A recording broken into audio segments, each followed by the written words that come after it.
So there's a lot of worry about Russia, Ukraine, World War III, because Biden said, hey, you can use long-range missiles against Russia, and then Ukraine, they did. And then Putin comes out and sends the hypersonic missiles without any nuclear weapons in it. But if he did, what does that look like? How quickly does it go? And the argument is very weird because both sides will say things like, well, you know, Russia didn't hold their end of their bargain when we, in 1991, the Budapest Agreement, when we gave them the 1,700 nuclear weapons that were left in Ukraine, we said we will give this back over to you as long as you no longer attack us and you give us security, and didn't hold their end of their bargain. But then the other side is like, well, wait a minute. You also told us you're never going to join NATO, but now you are. But to fully understand this, we have to, one, see the people that say, no, Putin's the reason to blame. It's all his fault. We have to see their arguments. And no, NATO and Ukraine is the reason. And then we also got to look at the timeline of what the history looks like, what events took place, what different negotiations happened in the past. And then when you look at this, you're kind of like, whoa, I don't know if I agree with those guys. And I don't know about this. We're going to talk about all that stuff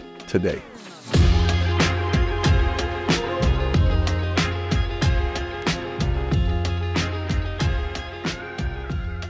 If you have value out of this video, give it a thumbs up and subscribe to the channel. Keep in mind, we're going to go through a timeline on what happened. Some of the stuff we'll talk about, you'll agree with, some of the stuff you won't. But again, that's the whole purpose of this commentary. We'll even look at the map of how Russia grew the last 300-400 years since 1600s, and what they owned, what they lost, what happened, all of that stuff we'll go through it as well. But to go back through history, the most important thing to know is the fact that most of modern Ukraine was under Russia or Soviet control roughly 337 years, from 1667 to 1991, and approximately 90.76% of modern Ukraine history was under Russian or Soviet control. We're talking 91%, give or take. However, on December 1st, 1991, over 90% of Ukrainians voted for independence in a nationwide referendum reflecting widespread domestic support. And keep in mind, this is the time where Ronald Reagan, you hear the stories about the fact that, hey, Russia, look at you. Everybody drives the same car. They live in the same apartment. There's no competition. Nothing's taking place. Here's what you need to be doing. And there was an NGO that Reagan was one of the founders, I think in 1983, called the National Endowment for Democracy, that was started in early 80s. And they're going on saying free speech, free market, civil society, rule of law. Gorbachev was watching saying, maybe it's not a bad idea. And in 1990, Gorbachev accepted Germany's reunification and its continued membership in NATO under the explicit condition that NATO would not expand past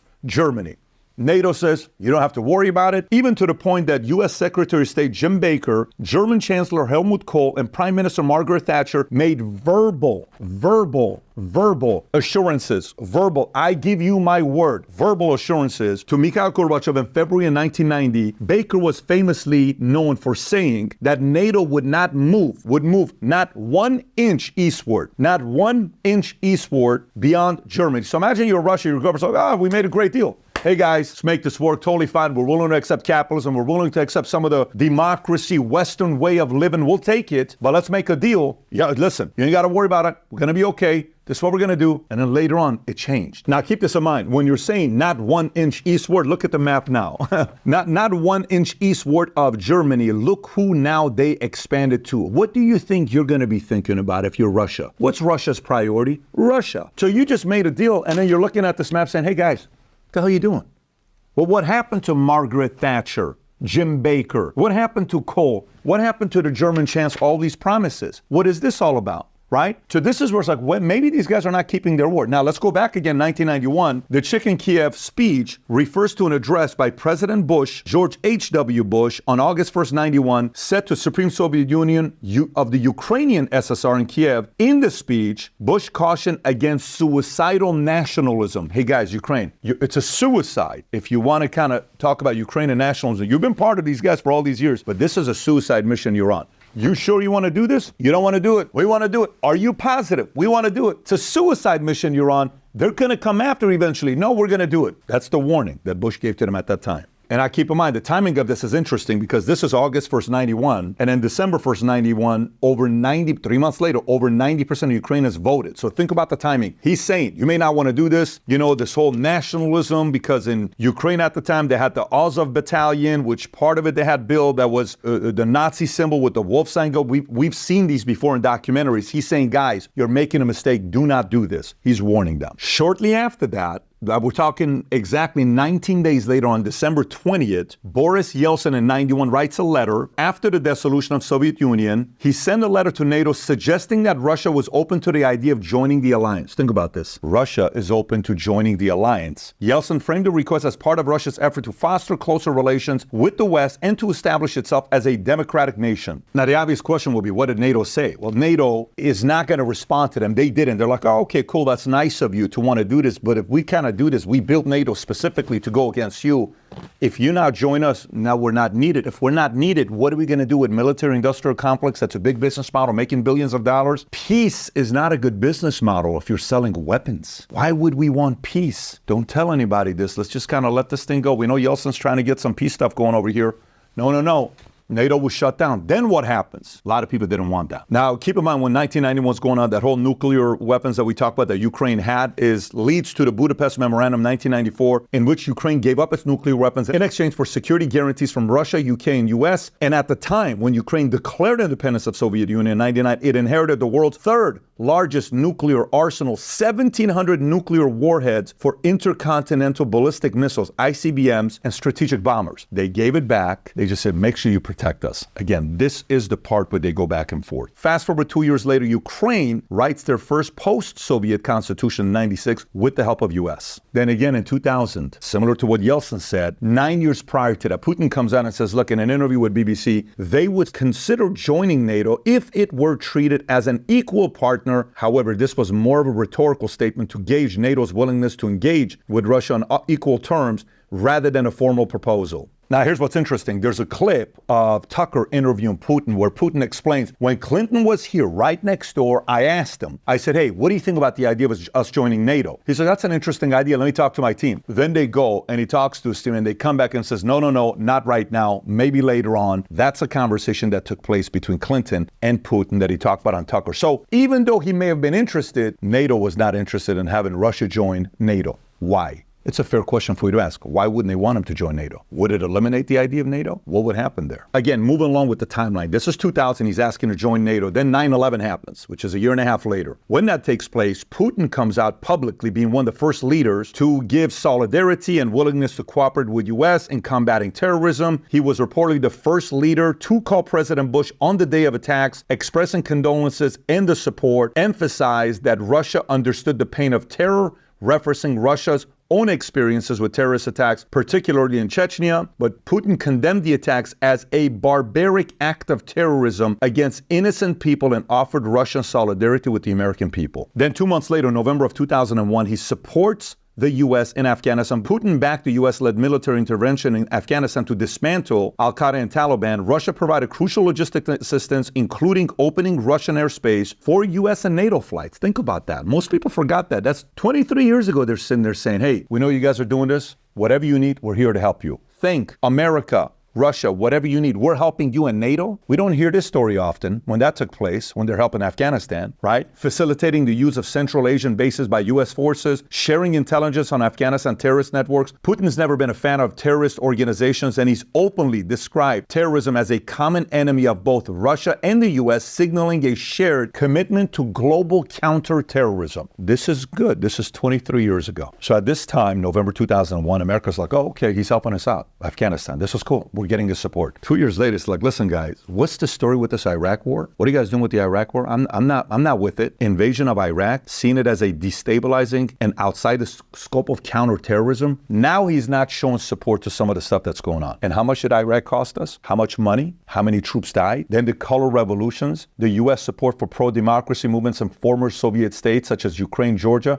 heightened Putin's suspicion of Western intentions. Like, wait a minute, guys, what are we doing? I'll give you support, but don't think for a moment I'm naive. What are we doing here? I'm not with this and I'm not with this. Don't blindly take my support that you can now do anything and I'll back you up. And in NATO expansion, even more going into Eastern Europe. Guys, at this point, we have a problem. You're not showing that you want peace here. You're showing that you want to paint me as an enemy. And how much more can I go sitting here wanting to make things good with you guys, but you guys keep pushing the envelope. Now, this leads to 2004, 2005 Orange Revolution. You may have seen this documentary before. I think Oliver Stone did a good documentary on this. Protests in Ukraine were sparked by widespread allegations of electoral fraud during the 2004 presidential election, where Viktor Yanukovych was initially declared the winner over Viktor Yushchenko, but twice this happened, 04 and 14. However, demonstrations, civil disobedience, civil resistance, strike actions, revolt ordered by the Supreme Court of Ukraine that Viktor Yushchenko declared winner. At the same time, who had their hands on this? Couple NGOs. One of them was the National Endowment for Democracy, the NED, and the other one was the Open Society Foundation, which you know who that's a part of, George Soros. So it gets a little bit tricky here. Wait a minute, this guy wins, but you're not happy with him because this guy had no desire. Viktor Yanukovych, who had a decent relationship with Putin, had no desire to be part of NATO. And they're like, no, we don't want that. We want Ukraine to be part of NATO. Now imagine you're Putin. Wait a minute. All these promises, you want me to sit here? You just crossed the line. We now officially have a problem. That's why his motives are where they're at. Now, at the end of this, 2008, 2012, Putin steps down. Dmitry Medvedev comes in because at the time they only had a two-term. Of course, later on it changes. But he steps down and tens of thousands of people participate in the 2011, 2012 Russian protests, also known as a snow revolution. Protests took place across major cities like Moscow, St. Petersburg, with chants like Russia without Putin and United Russia is the party of crooks and thieves. Now, the Bolotnaya Square protests in Moscow were among the largest since the 1990s. Now, here's where it gets tricky. So these guys are protesting to not be for Putin, right? And in America, NGOs can pay people to protest. We don't have a law against that. It happens all the time. And it's a regular thing. Open Society's been behind it. Putin says, wait a minute, you guys want to pay these guys? This is allegedly, and some people can verify this, you guys are getting paid to protest against me, so you make me look like an idiot in Russia? No problem. I'm going to come back in and I'm going to make sure anybody that's taking money from any NGO, whether it's the National Endowment for Democracy or it's a USA, the United States Agency for International Development, anybody that's taking money from NGO, you have to declare it to everybody. You can't just go out there and take the money and fool the average Russian voter, not realizing what's really going on. By the way, you may or may not agree with whatever Putin's doing, but are you for NGOs paying people to be actors going outside, making a lot of ruckus, confusing the American people, and the media comes and says, oh, look, they're all against the president. They're all against the president. Look at all this stuff. Do you want to be manipulated? Do you want the American people to be manipulated? Because it happens in America all the time. He sits there and says, I'm not with the guys. You're not doing that. I think I need to come back. Now imagine during this time, 2008, 2012, Putin's watching everything that's going on around the world. You have a lot of time, right? It's like, wait a minute, what's going on over here? What's going on over there? What is all this stuff? He's done, right? Assuming he's done. And he sees the global uprisings, Arab Springs, 2010, 2011. Well, what happened to Middle East leaders like Ben Ali from Tunisia, Mubarak from Egypt, or Gaddafi, Libya? Even in the documentary Putin's Revenge, Julia Loaf, who is part of that documentary, says that Putin is said to have been deeply affected by the way Muammar Gaddafi was killed. He watched a video of a bloodied Gaddafi dragged from his bunker, sodomized and shot over and over and over. Think about it. He's watching. It's like, wait a minute. What are they doing to a guy like this over and over? And he thinks he is doing everything to avoid a similar fate. He's doing the opposite. This is the report that's being given by Julia. He's watching all this stuff taking place. When he got killed, Gaddafi, it was October 20th, 2011. So this is the 4-year span that he's not running Russia. And he's saying, this is kind of weird. They went after Saleh from Yemen. Then he saw the color revolutions with what happened with Georgia. He's saying all these post-revolution, Orange Revolution, then overthrows, all these things that's going on. This is influencing him to sit there and say, wait a minute, the fear of Western influence saw these moments as U.S.-led effort to destabilize authoritarian regimes. He knows what he is. It's not like he's debating it. He knows what he is himself. Domestic parallels with Russian protests shared traits with these uprisings that is being paid by NGOs. All of this influences him to say, you know, like, look, whether he wanted to come back all along or not, nobody knows, only he knows that. But all of this says, hey, no, listen, Dmitry, you're a good guy, but I think you're maybe a little bit of a pushover. This is Russia. I'm going to come back and defend this is my place. There's no way I'm going to let this happen to Russia. I'm coming back to clean house. And that influenced him to come back. Now, right after Gaddafi dies, October 20th, 2011, month and a half later, December 4th, 2011, Putin wins. When he wins, he's going to come back and be the president. Hillary Clinton gets out there and says the following. In that time, says, as Secretary of State, Hillary Clinton criticized Russia's parliamentary elections, calling them neither free nor fair, which reportedly angered Putin. So he comes back and there's a few things he does immediately. Just number one, he cracked down on dissent, restricted NGOs, used anti-Western rhetoric to undermine opposition. Putin blamed protests on foreign interference, particularly from US, and accused Western-funded NGOs of inciting unrest. A law passed in 2012 requiring NGOs receiving foreign funding to register as foreign agents. Think about it. You're getting money from an NGO. You have to come out and say, hey guys, I'm a foreign agent. If you didn't, you're breaking the law. Something very weird that you need to know about. February of 2008, the current CIA director under Biden, William J. Burns, at the time was a U.S. ambassador to Russia, authored a confidential cable titled Niet means Niet, Russia's NATO enlargement red lines. In this document, the current CIA director, former ambassador to Russia, he conveyed Russia's strong opposition to NATO's eastward expansion, particularly regarding Ukraine and Georgia. He highlighted that Russia's officials viewed such enlargement as a potential military threat and a violation of their security interests. Burns warned that pursuing NATO membership for Ukraine could lead to an internal divisions, violence, or even civil war, potentially compelling Russia to intervene. This is February of 2008. Right now we're what? November of 2024. 16 years ago, current CIA director, former ambassador of Russia, saying, guys, what are we doing? What are we doing? 16 years ago, this guy knew what was going to take place. And he's given a warning to US. And they're like, I don't know about that. I don't know about that. And by the way, you know who was president in 2008? Obama. 1 month after inauguration, saying, don't mess with these guys. It could backfire on us. Boom. Now, many will say we're on the brink of World War III. If one of those hypersonic weapons, their missiles they're sending has a nuclear bomb in it, guess what happens then? Game changer, right? Now, you remember in 2004, that whole protesting that took place when the two victors were running, Yushchenko, who wanted Ukraine to be part of NATO, and the other victor, which was Viktor Yanukovych, who was like, no, we don't need to be part of NATO. I'm gonna have a better relationship with Putin. Guess what? Yushchenko becomes president from 2005 to 2010 for Ukraine. This is the third president of Ukraine. Then the other victor, who's kind of like, nah, I have no interest in being part of Ukraine. He then becomes president. 2010 to 2014, he now is the president. However, protesting in Ukraine gets so bad in November of 2013 after Yanukovych refused to sign an EU association agreement favoring closer ties with Russia. Many Ukrainians, especially in the west and center of the country, supported EU integration as a pathway to economic reform, democratic governance, and escape in Russia's influence. Anger at Yanukovych's perceived corruption and authoritarianism drove public discontent. It was so nasty that he had to leave, and he was no longer safe being in Ukraine. I believe he escaped to Russia, if I'm not mistaken. So you keep in mind, while this is taking place, the West is saying, no, this is all organic. It's what these people want. They want this. They want to join NATO. They want a better relationship with EU. They don't want to have anything to do with Russia. Putin saying, no, these people are not real. They're getting paid. And so the lady from the Frontline documentary done Putin's Revenge, she went on the streets asking the people in Ukraine who were protesting, hey, did somebody pay you? And you know what many of them said? Yes, we were paid. She has nothing to do with this. She's Frontline, PBS, doing a documentary, Putin's Revenge. No, a lot of these guys were paid by NGOs to go out there and make it seem like they wanted the other guy. This is your part where you get to pick and choose and believe who you want to believe. Some say, no wonder this happened. US and NGOs are being involved to make sure there's a fall because they don't want more peace there, because they want a guy that wants to join NATO because we need a bigger enemy to keep going after them. This is business for us, right? Again, this is all allegedly. You get to pick and choose which argument you want to believe. So now the next 8 years, you know what happens? It's the back and forth of Russia against NATO and each finding ways to piss the other one off. And this happens for 8 years. NATO expands its presence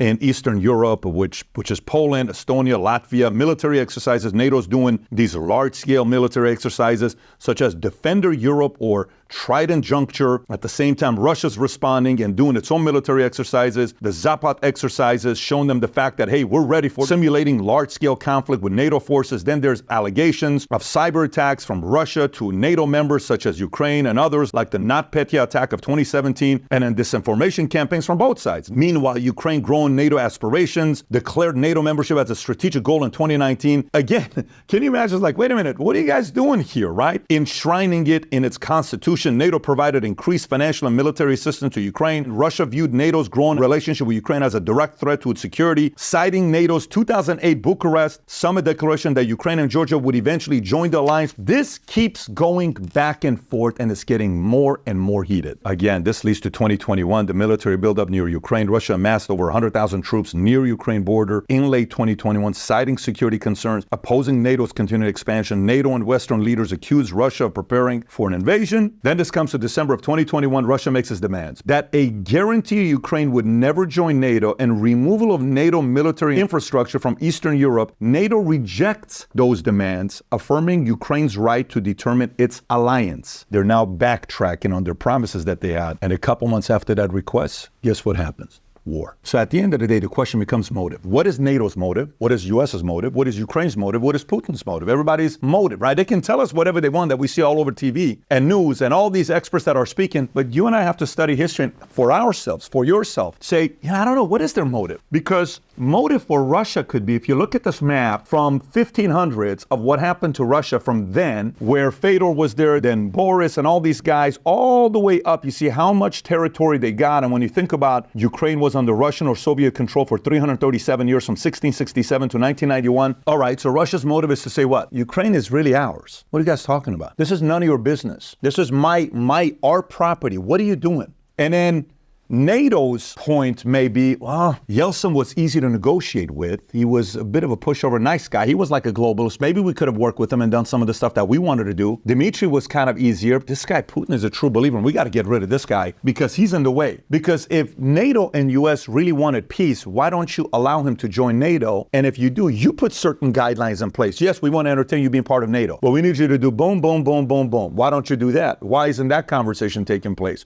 Why? Is it because the people that are given the money are tied to maybe some of these military industrial complex companies that are like, wait a minute, guys, we need a little bit of war? Are they trying to push Russia to get strong with BRICS? Is that a good thing for the world? I don't know. But the most important thing we have to study is motive. Last night, my dad and I are sitting there. We're talking about different countries that have been destroyed because of war. And he says, how do they rebuild these countries? How do they do it? I said, major banks come in, like a Chase, like a BlackRock. Hey, $400 billion, we'll rebuild your country at such and such. And if the country doesn't pay the money back, what do you think is the collateral? Your natural resources. The banks are going to get their money. Like imagine if you say, hey, I need $500,000. You go to Joey, I'll give you $500,000. Based on what? Back it up based on $1 million equity you have in your property. If you don't return $500,000 to me within a year, I own your land. Collateral, right? So these big banks are going to come in and say, oh, let's rebuild Ukraine, $400 billion.